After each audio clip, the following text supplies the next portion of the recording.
Hello everyone. I thought today I would talk to you some more about what I would only describe as some of the pieces of complete excrement that I encountered during my time on the streets of Canterbury.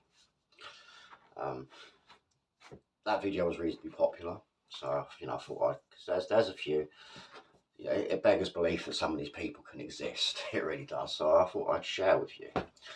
Now, I should have mentioned when I did the video on the fake beggars and scammers, I should have mentioned this, but it slipped my mind.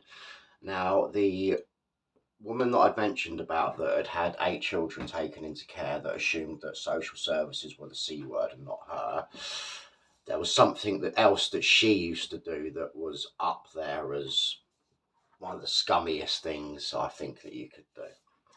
So there was a elderly lady in the area who obviously she had addiction problems. I don't know how this person was still alive at her age doing what she did, but she was.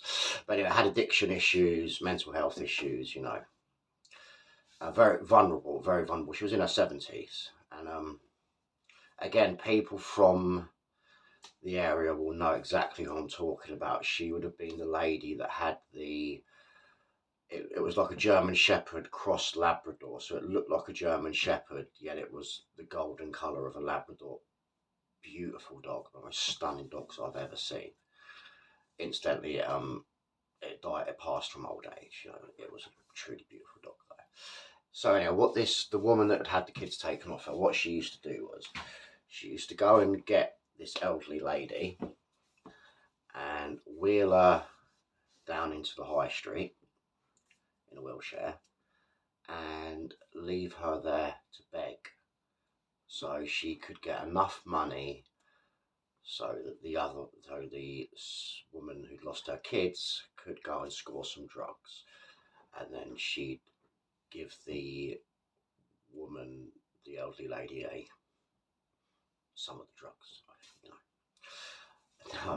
That's up there as that's pure scum, isn't it? She'd go back to her flat and wait until this woman had earned her enough money to get her fix. And she wonders why her kids were taken off her. Jesus. So, yeah, I mean, that's, excuse my language, fucking diabolical. All I can do is laugh about it because it's just so tragic. And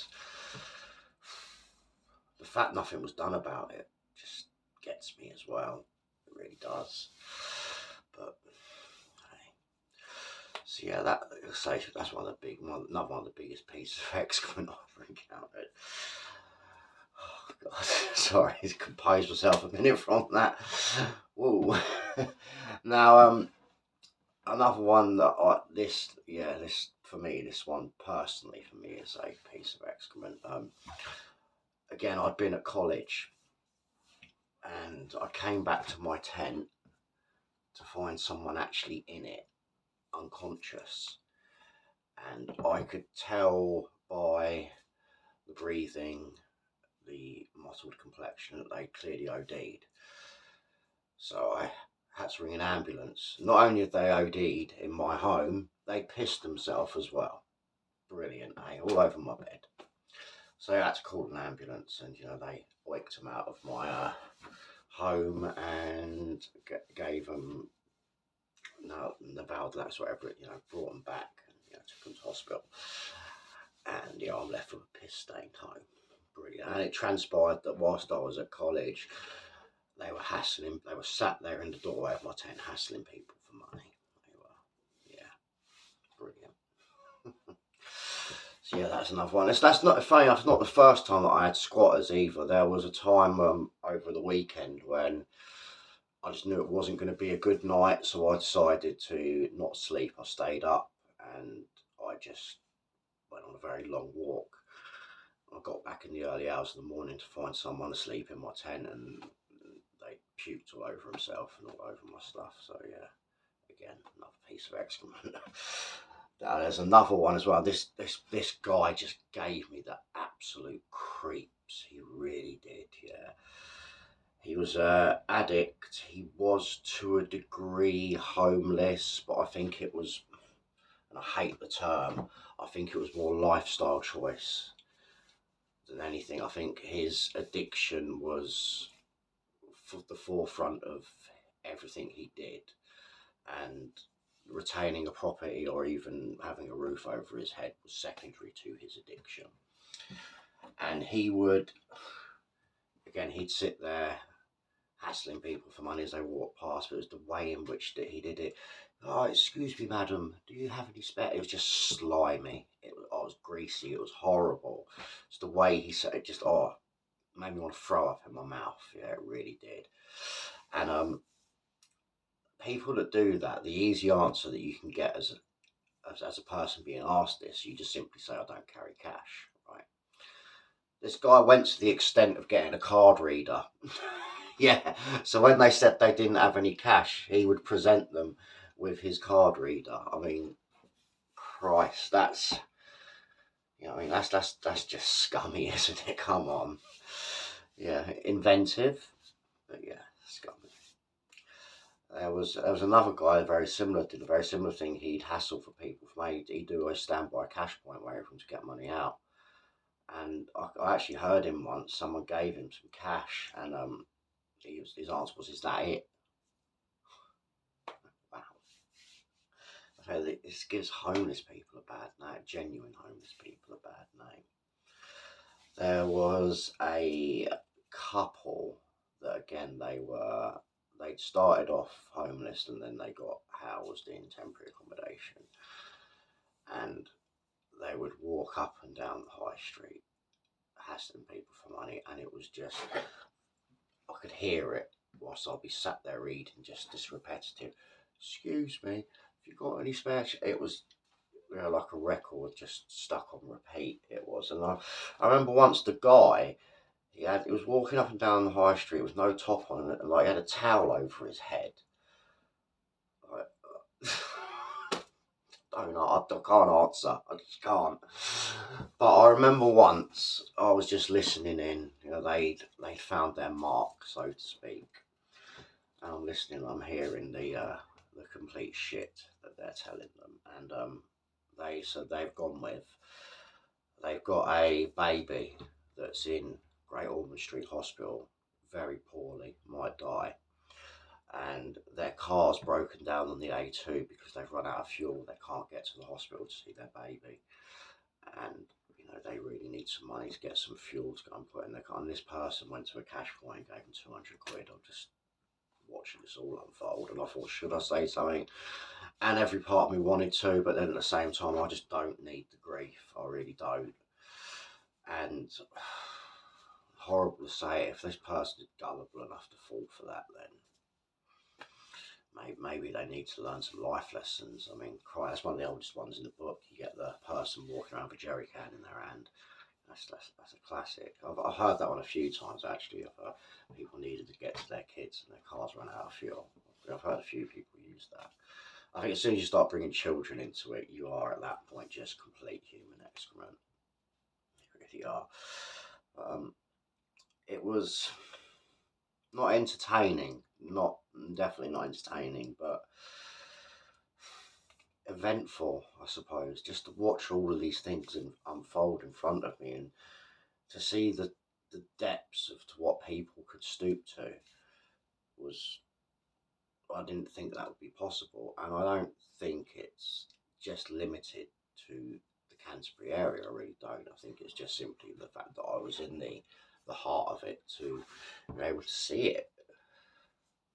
But I mean, should there be laws on people doing this sort of thing? Yes, there should. But then there becomes the grey area of the genuine rough sleeper who doesn't ask anyone for anything, who then a member of the public approaches them and gives them some money, and then at that point, in the eyes of the law, they're begging, and then that law could be enforced upon them. I know there are some laws regarding this. I am very well aware of it, but they're not particularly well enforced. And I think the Vagrancy Act is what something came under. I think that was abolished recently. It was a very archaic law. So it's a tricky one to enforce, because the other problem you have is there are a certain amount of police officers that are very ignorant to homelessness, and they're just, quite frankly, horrible people. There was a couple in the Canterbury area that, really had it in for me, telling me that because I had a sign up explaining how many times I've been attacked and spat on and pissed on. I said, and I used it as a deterrent, and to a degree it worked, because when someone would come along a little bit drunk and think, oh, for a laugh, shall we do this? And then they'd see that, you know what I mean, I've been set fire to, I've had my face stamped on and lost most of my teeth on one side of my face. Once they've read that, suddenly it's not a laugh anymore, is it? So I used it as a deterrent. And they tried to tell me that I couldn't have this sign that was begging. I was like, it's not asking for anything, actually. It's just merely stating some facts. And my argument to them was that I'm on private property. The circus can tape flyers to the window, and that's perfectly fine. But I can't sit here with a bit of cardboard explaining how many times I've been pissed on, and I'd rather you didn't piss on me another time. You know, this police officer in particular was just an arse. He really was. And again, the going off topic here, but it just brings it around. Like I say, the council really had it in for me, because when I'd started off my campaign of calling them out, shall we say, I was opposite the visitor centre. So when, Canterbury being a World Heritage Site, when people would come to the visitor centre, they'd walk out and they'd see my sign explaining how a certain homelessness charity is charging the local authority X amount for squats, yet the housing allowance is this amount. And I don't go right into it because it'll take me forever, but it called them out on a lot of their failings, and more clearly what was a lot of corruption. There was people profiting from this. Obviously, it wouldn't have been able to go on. And they hated it, and they begged me to take that sign down, and I point blank refused. And then when I was set fire to, they enforced the owner of the doorway of the shop that I was in to have it boarded off, so I couldn't be in there, because I was now a fire risk to the hotel. The owner of the shop told me this, that I say that they'd been forced, their hand had been forced, because they'd given me permission to stay there. The guy was lovely. So then I've gone to the next vacant doorway, which is just up the road, Debenhams. Again, spoke to the managing agents, absolutely fine with being there. And countless times, the council would send environmental health round. They come round, team of 3 of them. I don't know exactly what it was, because they assumed that I'd have needles strewn everywhere, or I don't know, a bucket with poo in it, which I didn't.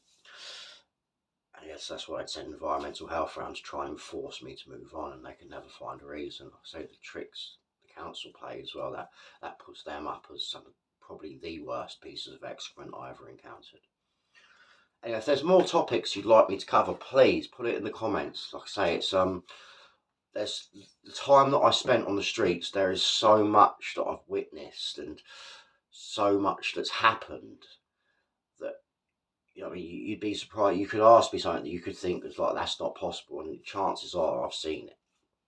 So please, like I say, put in the comments if there's anything you want to know.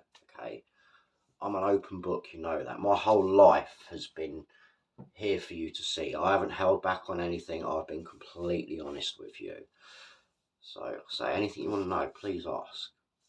Anyway, big love. We'll chat soon.